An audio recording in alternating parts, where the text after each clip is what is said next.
Hello, my name is Jim Nass. I'm the Carolinas Area Manager for IMSM, a company that specializes in ISO consultancy, implementation, and training. The goal of this webinar is to provide information and insights from a panel of your business peers that will help you to grow revenues, cut costs, and become more profitable, ultimately increasing the value of your business. During the webinar, we welcome you to write your comments and questions in the chat box.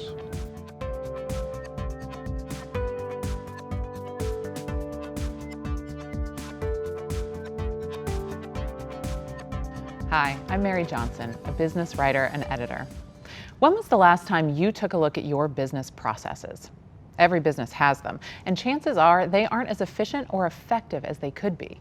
After all, when you're managing a growing business, your workload is intense, your time is limited, and improving business processes can fall low on your list of priorities. But process improvement adds more value than you may think. When business practices improve, sales go up, costs go down, profits increase, and your business reputation grows.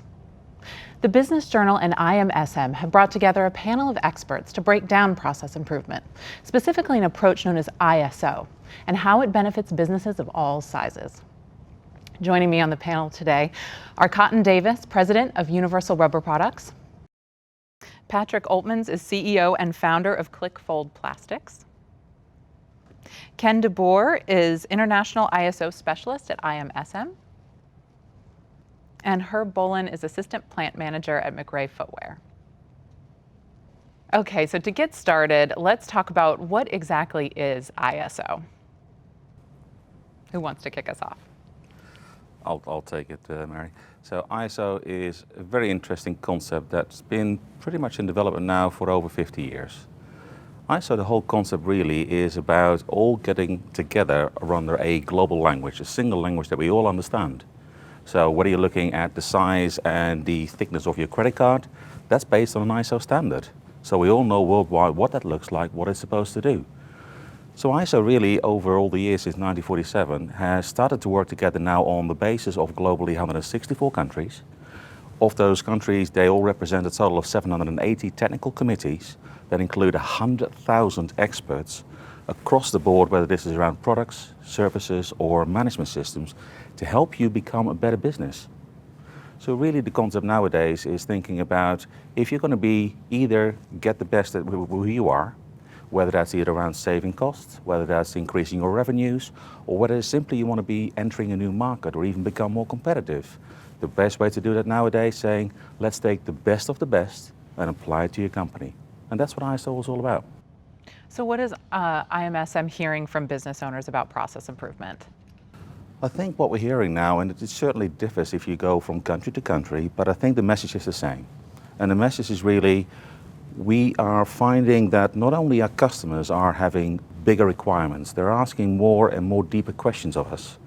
That if we're going to be the right kind of supplier, whether we play either with government or whether we play with highly regulated industries, the question is the same. How can I trust that you as a supplier are going to do an amazing job at either providing your products or your services? But also what we're hearing is that companies are increasingly looking internally, saying, how can I be the better version of who I am? How can I make sure that my business is sustainable? How can I make sure that we have continuity in the business? So it's all really about how you systemize, if you will, and apply the best possible best practice process to who you are as a company. And that's really where companies are getting real value from nowadays. And I think that's the big lesson from why would anybody even look at it. You know what we're also hearing, and I think that's even more fascinating, there's a new trend literally around the corner right now, starting in Europe, but again, it'll blow across the ocean pretty soon, where even insurance companies are now talking about the simple concept, because again, their view, like in a way it is from a customer perspective, it's about risk management. And the risk is saying, from my perspective, unless I know that you are based on absolute best practice principles, that means your risk, from my perspective, is either higher or lower. So now the conversation that we're now hearing is that insurance companies, some of the largest global players, are saying, from our business insurance policy perspective, we're going to look for you to actually have an ISO certified management system in place. Because that tells me that from my risk management perspective, as an insurance provider, I know that you've put all of this stuff in place. So for the business owners and executives on the panel, what made you decide to implement ISO? I think we're at a time that everybody, we all wanted, as a company, wanted to improve. We also wanted to improve the culture. We knew after studying the standard that it would definitely help. So we were also being pressured to become certified by outside by clients, but in the meantime, we knew the best thing for us was to do it for ourselves, and that's what we did. We did it for ourselves, and we did it to improve. What about you, Patrick? We were nudged by some of our larger customers that were requesting certification, which made me think about how this might be a way to distinguish ourselves from our primary competitors that aren't certified. So after having done that, we noticed that not only the customers that had asked for it took notice, but also a lot of other customers that never made mention of it before now were requesting our certificate and continue to do so. So it's very clear by now that the share of our customer base that pays attention to it is far greater than I anticipated. Why is this something that customers ask for? Why are they coming to you saying, we want you to have this certification? There is a sense of security that comes with that, as far as I can tell. We make a product that's fairly unique. It's not a commodity. So if we were to fail them as a vendor, it would seriously disrupt their operations. So it seems to me like it is almost an insurance policy to them, that we are certified, that we run an operation that is stable, that has contingency plans, which is what ISO provides. Gotcha. Ken, would you say that you've seen that as well? That's the motivating absolutely. factor? I think the big sort of topic right here, I think sort of to summarize is this is confidence. So confidence is that on the one hand, as a company, you've made an incredible effort. You've obviously got expertise in the game by going through that process, putting a management system in place that absolutely demonstrates, because ISO is not a two-line document. ISO says, okay, I'm going to take a comprehensive view, whether I'm looking at your quality, whether I'm looking at business continuity or information security, whatever it may be. But ISO says I'm going to take a comprehensive view at that particular topic and saying, for all these relevant aspects here, I'm going to make sure that there's best practice in place, and as a company you decide which parts of that reflect who you are and how you operate. So when you're then talking to a customer, and that customer says, okay, I've known you for a long time, but hey, you've now put a system in place where you've been incredibly rigorous and having a best-in-class system in place, it's going to mean something. That's very interesting. And Herb, what about you? Well, one of the first companies I went to work with in footwear for the first time, I'd actually been there about 3 months, and the manager had resigned, and they promoted me to plant manager, and then at the same time the government had maxed out all of the contracts, so we had to go from 100 core employees that we'd had for years to over 500 over 3 shifts in a 3 years time span. So a couple of things that really struck me early on in that problem was that number one, we were not an ISO company at that time, and so we did not have any documented work instructions or a lot of procedures written down. So for training that number of people and across those shifts was a monumental task. And so that would have helped a whole lot. The other thing that I found was, and I used to joke that during that 3-year period, I'd gotten about 30 years of experience because I'd seen everything that could go wrong probably. As I learned later that those problems had happened in the past, and too often I saw them repeat themselves again in the future. So it just meant that we did not have good enough root cause analysis and process control. So all of that just led me personally into a belief in the ISO standards. So what would you say to people who think that ISO is too expensive? Since we approached it to gain a competitive advantage, I compared it to what a major trade show or 2 trade show appearances would cost us, and it was comparable. So that was a no-brainer. But now, 3 years into it, we are facing an unexpected situation in that we just lost our operations manager, which under normal circumstances for a company our size would have been a blow in terms of lost process knowledge, lost management experience. And as it turns out, since we've refined and detailed our processes and our workflow, the effect has been mitigated greatly to the point where we're rethinking our management structure, and we will probably end up redefining the role of a future operations manager if there even is a need for that as it was in the past. So there is a substantial savings in management costs that we're discovering now as a result of an unexpected event. Interesting. What about you, Cotton?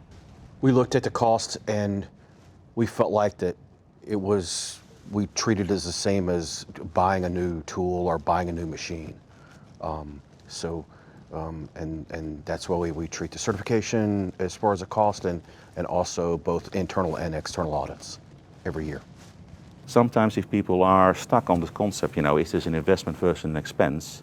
Well, here's a little anecdote here. We know that from research, and we've looked at this from thousands and thousands of companies, every single dollar that you spend in the investment, shall we say, with regard to getting your system in place, it returns 600%. That's what studies just tell us. Some companies get a bit more, some companies get a bit less, but that's across the board what we tend to see.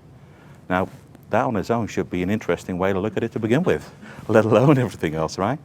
So I think it's part of a global trend that beyond all the benefits that you're going to get, it's going to be a baseline for business. And I think that's where the whole thing's going to go. It sounds like you all understood the value that ISO is going to provide, but are there certain types of businesses that stand to benefit more from ISO than others? Ken? Yes and no. I'm sorry to not give you a more clear answer. So if you think about it, I think at the core of that question is actually saying, what are you trying to get out of it, right? So if your main driver is, I want to play in a global marketplace, that's one thing. If your main driver is that, hey, my competition is about to potentially outbox me because they're certified that I'm not, that's a different question. If your focus is primarily saying, hey, I want to be the best possible version of the business that I have today, look at where I can find efficiencies, whether that's either driving my costs down, not reinventing the wheel, try and generate additional profit, that again is a whole different consideration. So to try and answer your question is an interesting one, because on the one hand, does it apply more for others than others? So, for example, let me give you an idea here. If you look at, let's say, the software industry. Software industry is an absolute cutthroat business, right? Margins are incredibly thin, and increasingly they're looking to expand into other lines, for example, diverging into software services in addition to just providing the basic software product. So for these guys, it becomes already instantly, by definition nowadays, a global market conversation. And B, the cost picture they've got pretty much down, but for them it's a real big on the competitive advantage side of things. So for these guys, yes, it is highly relevant because it's a given that unless you do, you're not playing. Now, let's give you another example on the completely other side of things. So for example, in oil and gas sector is one where there is a lot of things at stake. One of the conversations that we're currently having is saying, okay, from a health and safety point of view, for example, what does that mean to you? Because we all know that health and safety has an indirect cost to the business. If you don't play it well, there could be lawsuits, there could be downtime, and the list goes on. However, the benefits are there, but the industry isn't yet asking the question. So yes, in short answer, all industries absolutely could completely and directly benefit, but it's about where their driving forces are. What's their key driving question today? And what do you think, Herb? Well, in my working experience, I've been in manufacturing processes all the way from yarn spinning to scatter rug operations to boot manufacturing, uniform manufacturing, and so forth. So across all of those, ISO played ultimately a vital role in every one of those. I often say that ISO to me is like the holy grail of businesses. What it is focusing on is helping you, the manufacturer or the business, implement good business practices. And they focus on customer satisfaction, leadership, total engagement of employees from top down, process approach to problem solving and continuous improvement. All of these are just basic principles in business that it will make every company make you more effective. So it's just a tool to help you do that. So what are the benefits of improving business processes? We've seen a couple. The top two that come to mind would be, people ask me, have you seen a direct business from getting your certificate? becoming certified.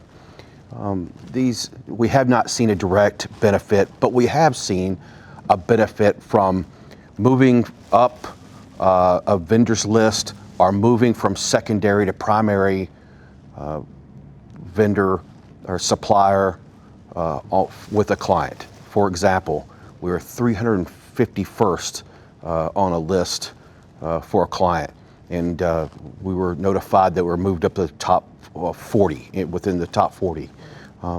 This causes our company to move from a secondary supplier to a primary supplier, and that's where we'd see a benefit.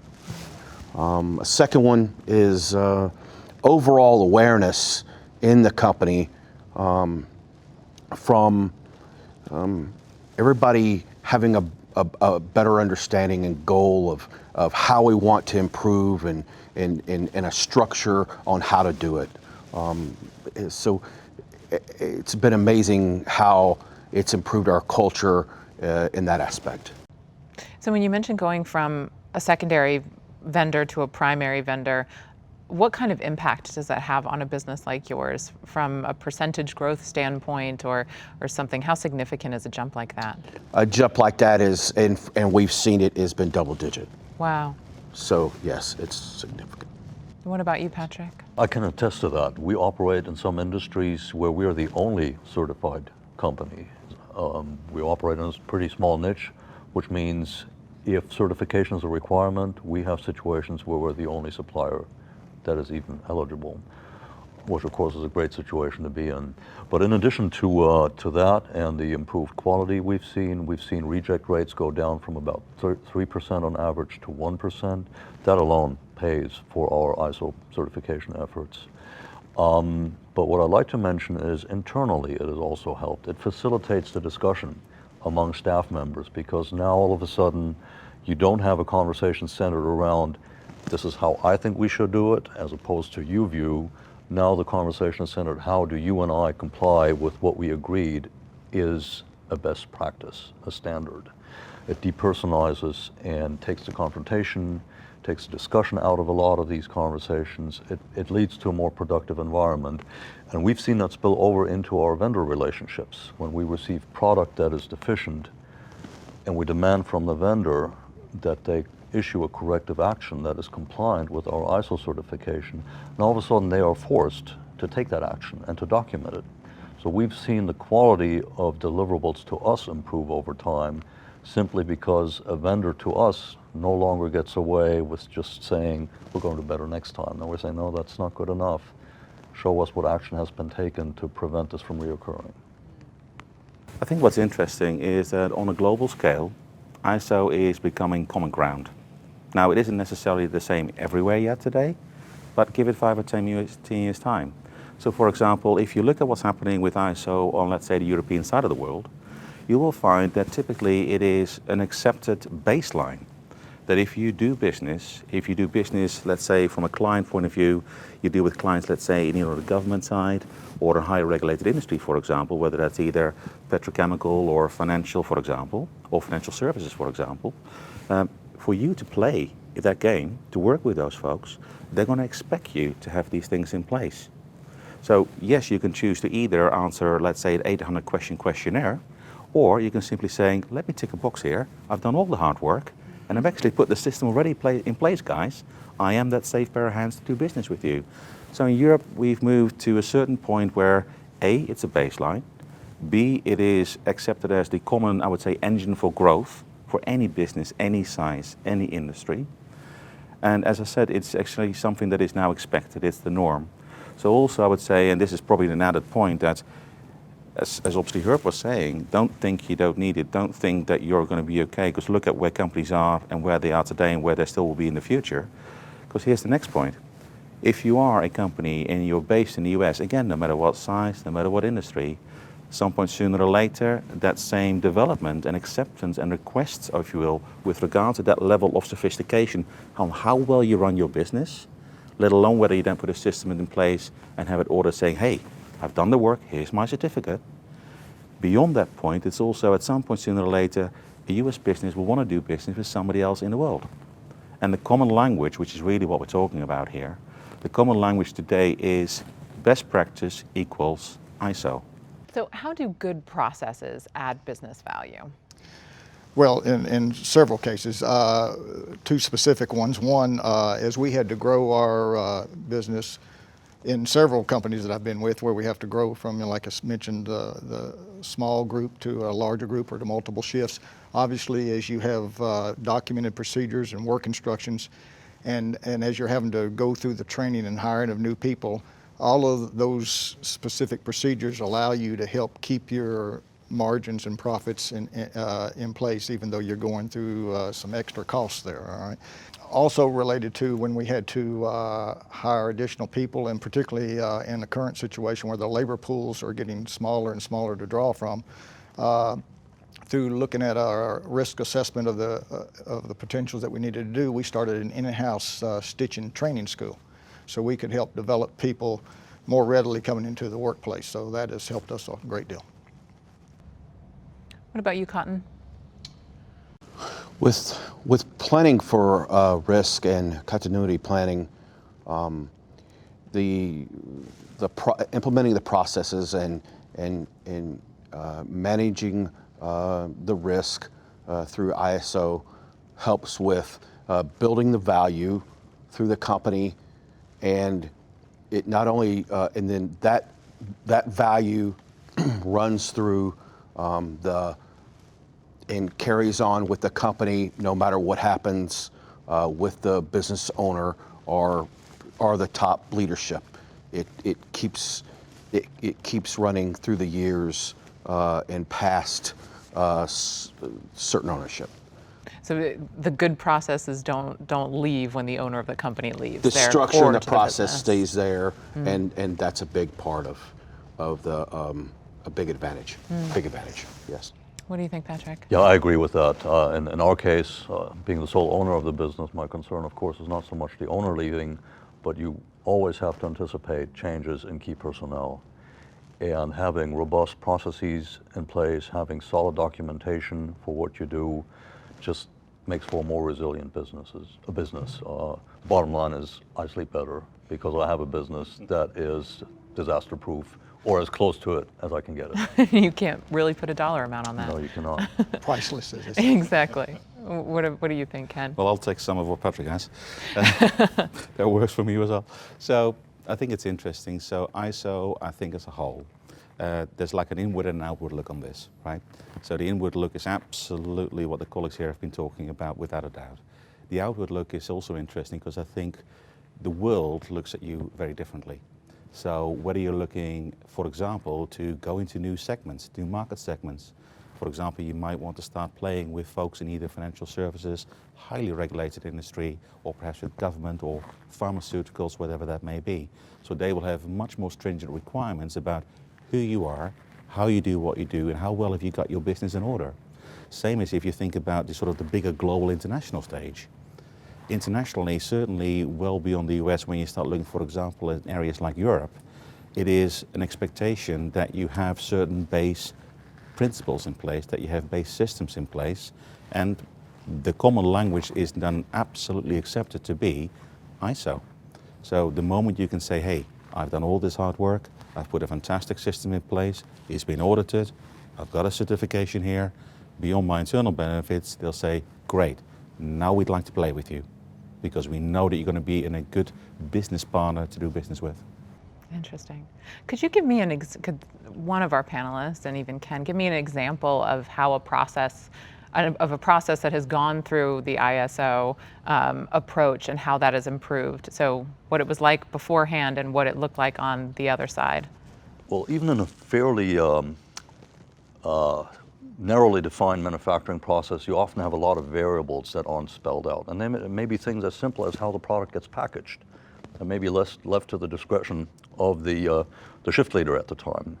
Well, we found out to a lot of our customers that matters, and starting to nail that down and documenting how certain products need to be not just inspected, but also packaged has helped us attain greater consistency.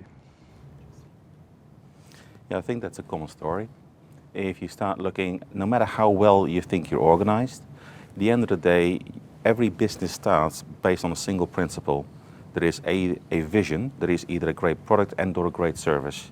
Now all of a sudden the business starts to grow. So this is where the interesting things start to happen, right? So how well do you manage growth? What happens when you manage growth? Where do you focus? So most business owners, I think, realistically find, and I've done it myself, I've grown several businesses, where at some point you're so focused on trying to get a business to move to that next level that all of a sudden it's like, okay, let's take stock here. Let's think about what my business is doing while we're growing.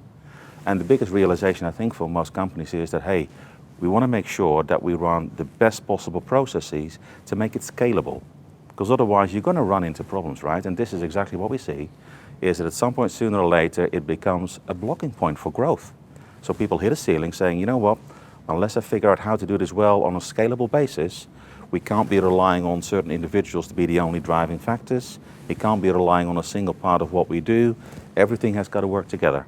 So this is really where the whole concept of systemizing your business, systemizing where the real value is in your organization, whether it's a manufacturing process, whether it's your customer service process, whether this is how you do sales, any of all those things come into play. And this is the interesting thing, right? So no matter what your original driving factor is, sooner or later, I think people are really pleasantly surprised and then actually find that the implementation of doing an ISO-based management system has got tremendous intrinsic value for the long term, drastically driving up, not just taking down cost and bringing up revenue, but the whole intrinsic value of the business goes up because it becomes a better business. Yeah, I was drawn to the point that you mentioned, Patrick, about changing the culture of the company as a result of changing the processes. So was that sort of an unexpected benefit that you all have found? It's what I was hoping for. I wasn't sure if we would get it, but it looks like we do. And we've seen a tremendous change. It's great. It brings great awareness overall to the company and everyone in the company. Tremendous change. Excellent improvement there. And it actually has to be there from the very beginning, because you do need to start that cultural change at the very beginning and not try to back put it into the organization. So, From a time commitment standpoint, what does ISO require? I guess maybe it varies. It requires a lot of time, especially at first.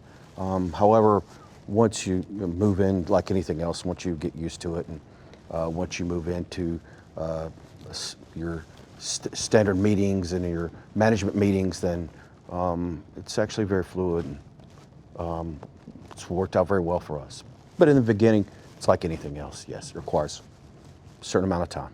and as Cotton said earlier, it's an investment. So you're investing initially, and you're getting a return, and the return in the time, even the time that you put in initially, you save that time back because you're not having to solve the same problems time after time. You're spending less time training people with documented work procedures and instructions, and your turnover is better. So, first off, I think a lot of manufacturing businesses in particular are probably further along than they realize, because most of them operate ERP systems that track material, that track work steps. That was the case for us. So I was pleasantly surprised that we had a lot of the building blocks already in place and just needed to tie them together. So it took less time than we had anticipated, all in all about 6 months. So what should businesses ask themselves when they're considering ISO and process improvement?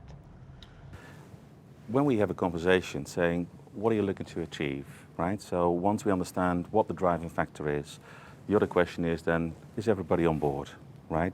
Because unless you have either management saying, I'm going to drive this process, this has got real value, I want my whole team to be a part of this, because we're going to create a better business.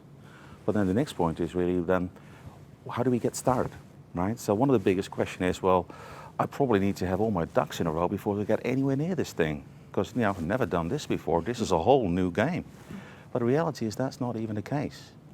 So when you go into the ISO conversation, it says, let's start the process, let's understand where we are today, because I think what Patrick's saying is a perfect point. Most companies today, no matter what size, no matter what industry, tend to have most of the building blocks already in play. The only question is there some tweaking that needs to be done? Is there a little bit of review that needs to be done to make sure that it actually addresses, if you will, what the standard is looking for? And there may be some areas where there is either something not in place or needs to be completely set up from scratch. But that really then becomes how you get into this process. So a lot of folks, this is what we call analysis paralysis, right? It's like, oh my goodness, am I completely ready? But the good news is you do not have to have everything in place. It is literally a process that you go through. And back to your original question in terms of time, absolutely. The front bit, you want to make sure that you're clear where you are, what your objectives are. Do we have management being part of this conversation? Do you have an ability to make sure your team get on board? And make sure that you simply go through that process. So, when we're talking, again, to your question to time, so when we get involved with customers to help them through that process, again, we take a huge amount of fear away by literally saying, look, we're going to do 70 to 80% of that work to get you through that process. We're going to do that for you. And usually by the time the business owner go, wow, okay, big sigh of relief, thank you so much, right? Because it is a new thing. But I think once we get beyond that point, I think the point is real simple actually, it's very true, is that most people are surprised that it is simpler than they thought it would be, because again, the building blocks typically are in place. And because you typically have somebody holding your hand through it and doing most of the work for you, then reality is it's not going to be the make or break. You can continue running your business while we parallel implement that process for you. Absolutely. So what are some of the first steps that you need to take before implementation? You sort of mentioned that most businesses have more bits and pieces in place than they really maybe realize. So, is maybe something to do is take a step back and look what you do have going on, or where would you begin now if you could do it over again? I think the best thing that we did was, and you have to do this, is communicate with your team up front. That's just a must. I know when it came time for us to, there was so many questions swirling around the company on what this ISO thing is. Then we planned a dinner meeting at a local Italian restaurant, took everybody out there. I got up in front of everyone. I talked to them, gave them the history and for 30 minutes about ISO and the standard, and then answered for another 45 minutes to an hour for questions about anything they had. After that, we ate pasta until we were sleepy. And then we all came in the next day, and we had processed it overnight, came in the next day, and people still had more questions, but a lot of them were answered, and a lot of them people were at ease. So that communication up front with your team is imperative. What do you think, Herb? Well, I think another important step is to get help. I mean, no sense trying to reinvent the wheel from scratch. So, contact someone who's helped in ISO implementation and let them start with you and see what building blocks you have in place, as they said, and just to start from there. So get some help. What do you think, Patrick? For us, it was taking inventory of what we already had in place, and once we found out that the lion's share was already available to us, everybody became more confident that this wouldn't be so difficult after all. I have to say, I think I like Cotton's Italian dinner approach best. But so, to Herb's point about bringing in a partner, I think it's very attractive, the thought of having somebody who's going to hold your hand through the process and take some of the workload off your plate. What do you need to look for when you're weighing a partner to engage with this? I think that's a very interesting question. It's almost a little, think about this for a moment, right? If you drive your car, you want to make sure that the car is well maintained and is hopefully going to give you lots of pleasant miles down the road, right? So the question is, do you want to learn how to become a mechanic? Is that really where your focus is? Or do you want to say, hold on, I've got a mechanic down the road who knows my car inside out, who's done umpteen cars over the years, and really knows what to look for and where to go and how to get the most out of my car for me. And that's the same concept with anything with regard to a new concept that you bring into the business. Unless it is your expertise, then if it is, perfect. In that case, you'll be doing probably an amazing job at getting it done. But the reality is something like ISO for most folks isn't second nature. It is something that takes a different view and a very different perspective of who are you as a business, where you're trying to go, what are the key parameters that we need to analyze here.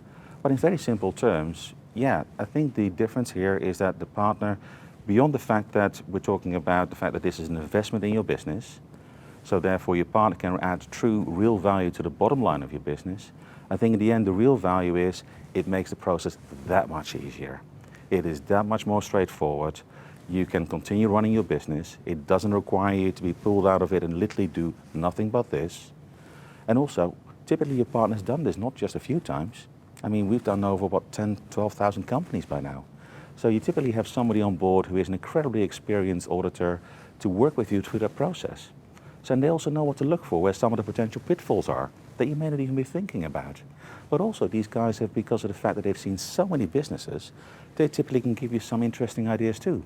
Saying, you know what, I've learned some valuable lessons from all the companies that we've been looking through this process with. And that could be something for you as an added value as we're looking to help you go through that process. So I think all of those things together just make it, to be honest with you, a little bit of a no-brainer. And what about you, Cotton and Patrick and Herb? What were you weighing when you were looking for someone to help you through this? What was very helpful for us was the willingness of the initial assessor auditor to look at our processes and decide the scope and narrow the scope to something that was meaningful to us. Obviously, you can go fairly broad and wide with ISO, or you can maintain a narrow focus on criteria and performance measures that you know matter to your customers. So allowing us to dial that in was very helpful. That made it manageable. What about you, Cotton? For us, it was important that things were explained to us in a detailed manner, to the team in a detailed manner from the implementation consultants. And it was important, such as things that were understood, such as corrective action, were explained in a detailed manner. So everyone got a great grasp from the very beginning. What about you, Herb? Well, yeah, I think just to do that, to reach out to local ISO companies that can help you, and then talk to them individually and just see which one seems the best fit for you and your organization. So, question for each of you, what would be your one piece of advice for a company implementing process improvement? I would say, do it for you. Do it for you, and do it because you want to improve. As I said, take inventory of what you have, and you'll probably see you're much closer than you think. I would say be clear about why you're doing it, to Scott's point. When you're doing it, make sure you're going to do this in the most easy and straightforward possible way. Get professional help. Isn't that true for most things in life? And in the end, realize that your journey doesn't stop and start by completing that process. Your journey starts by realizing the benefits of having it in place, but it then really starts to grow and incrementally develop after you've done it many years later. All the cost savings, your market positioning, all of that will build and build and build. And what about you, Herb? I think two things. One, don't see it as ISO as a bunch of rules and regulations that is going to confine you more, but see it as a tool to manage your business better and to help you. The second thing is, I would say, don't get complacent and think you don't need it because you're doing just fine. Do a Google search on companies that were at the top of the market in their industry 20, 30 years ago, and get a list of the ones that don't exist today. All right, and that'll tell you that, the old saying, you either move forward or you go backwards. So you need to continually improve, and ISO management is one key way to do that. Well, thank you all so much for joining us. This has been a fascinating conversation. And thank you to everyone for tuning in. We hope you found some value in your consideration of process improvement. Our goal at IMSM is to make our Carolinas business community even better. We appreciate the time you've taken to hear what the panel has shared. We will respond to each of your comments and questions over the next few days. Thank you.